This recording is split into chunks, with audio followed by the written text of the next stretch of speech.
Kepemimpinan dan Filsafat, oleh Reza Awatimena. Kepemimpinan inspiratif. Di dalam semua proses ini, peran pemimpin amatlah besar. Tentu saja bukan sembarang pemimpin, melainkan pemimpin yang memiliki karakter kepemimpinan. Dari sudut pandang filsafat, saya melihat setidaknya ada 7 dimensi kepemimpinan.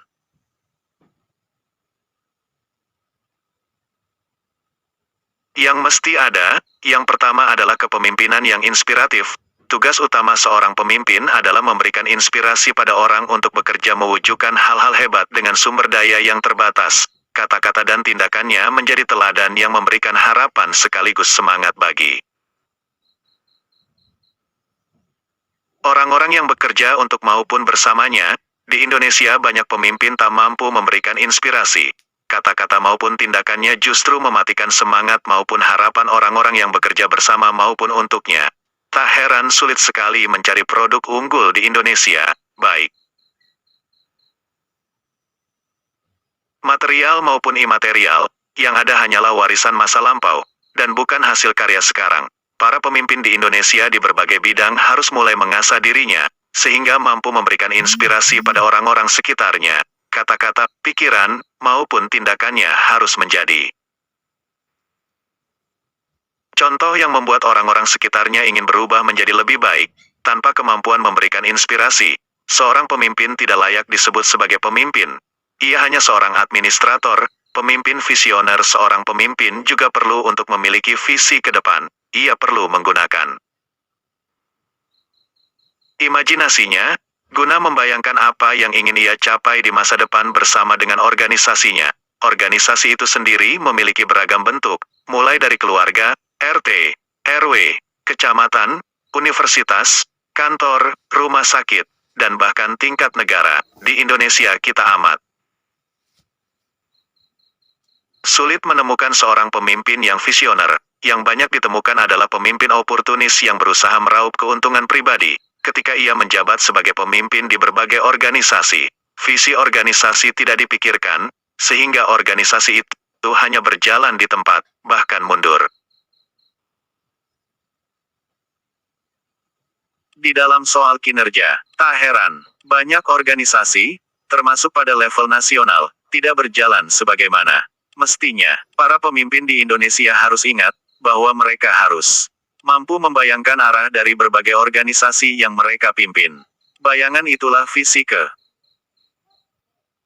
depan yang harus dibagikan ke seluruh elemen organisasi, dan dihayati sebagai visi bersama. Ia harus memiliki keyakinan bahwa visi tersebut mungkin untuk diwujudkan demi kebaikan bersama. Jika ia mampu bertindak seperti itu, maka namanya akan abadi, dan jasanya akan dikenang sebagai orang yang mampu membawa kebaikan bagi masyarakatnya. Pemimpin yang taktis. Seorang pemimpin juga harus memiliki taktik yang jitu untuk mewujudkan visinya. Ia harus mampu menerjemahkan inspirasi dan visi yang ia punya menjadi program-program yang praktis, serta terukur keberhasilannya. Ia tidak boleh hanya bicara besar, namun tak bisa bekerja. Pemimpin yang reflektif. Program yang tepat tidak cukup. Yang juga diperlukan adalah jaminan bahwa program itu akan terlaksana, dan tujuannya sungguh tercapai. Maka seorang pemimpin perlu rutin melakukan refleksi, yakni tindakan untuk melihat ulang seluruh proses yang terjadi, baik proses di luar, maupun proses yang terjadi di dalam dirinya. Di Indonesia sulit sekali mencari pemimpin yang reflektif. Memang ada pemimpin yang inspiratif, visioner, dan memiliki strategi yang jelas serta terukur, walaupun jumlahnya sedikit sekali. Namun ia tak memiliki kemampuan untuk melakukan refleksi. Akibatnya program berjalan namun tak ada kontrol kualitas yang jelas. Tujuan dari program yang menggendong inspirasi dan visi itu pun akhirnya tak tercapai. Seorang pemimpin perlu untuk melihat seluruh proses kinerja organisasinya, sekaligus gerak jiwanya sendiri. Ia perlu menjadi seorang pemimpin yang reflektif. Hanya dengan begini tujuan berbagai program yang menampung inspirasi dan visinya bisa terwujud. Hanya dengan begini berbagai tindakannya bisa bermakna untuk semua. Pemimpin yang terbuka. Pemimpin yang sejati memiliki sikap dan sifat yang terbuka. Ia mampu menerima perbedaan pendapat. Ia mampu menerima perbedaan pandangan hidup. Ia melihat kritik sebagai tanda cinta yang perlu untuk dihargai. Di Indonesia, jika orang sudah menjadi pemimpin, maka ia berubah menjadi arogan. Ia merasa lebih tinggi daripada orang-orang yang ia pimpin. Ia seolah lupa akan tugasnya untuk melayani organisasi yang ia pimpin. Ia pun berubah menjadi penindas yang memikirkan semata keuntungan dan kejayaan pribadinya. Indonesia memiliki keuntungan yang amat besar, karena terdiri dari berbagai agama, suku, ras, dan pandangan hidup yang beragam.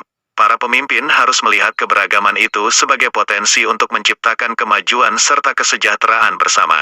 Ia harus berpikir dan bersikap terbuka, sehingga mampu menampung kekuatan dari berbagai elemen yang ada. Pemimpin yang fleksibel. Salah satu tanda nyata dari sikap terbuka adalah fleksibilitas. Seorang pemimpin harus memastikan bahwa birokrasi dari organisasi yang ia pimpin tetap fleksibel untuk berbagai perkecualian yang masuk akal. Prinsip yang ia harus pegang adalah, birokrasi ada untuk melayani manusia, dan bukan manusia dibuat repot untuk melayani birokrasi yang tanpa makna. Di Indonesia, banyak birokrasi organisasi justru membuat repot banyak orang. Mereka tercekik oleh berbagai persyaratan yang tak masuk akal.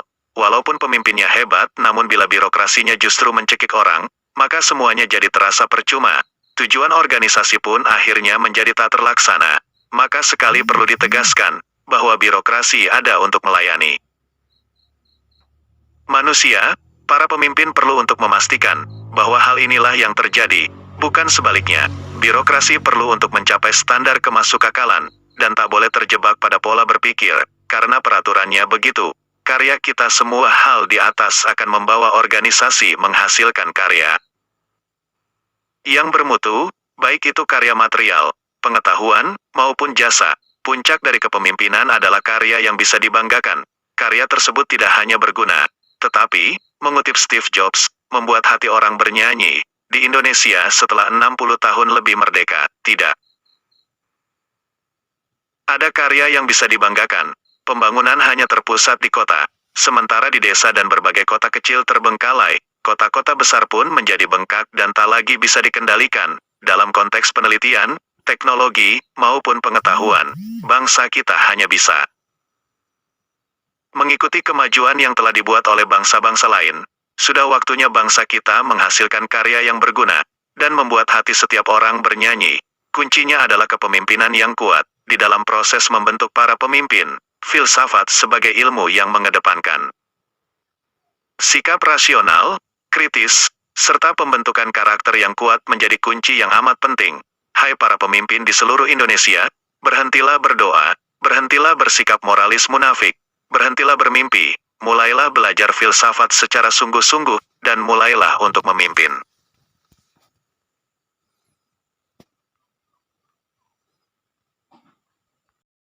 Authentic happening, I know that you're in.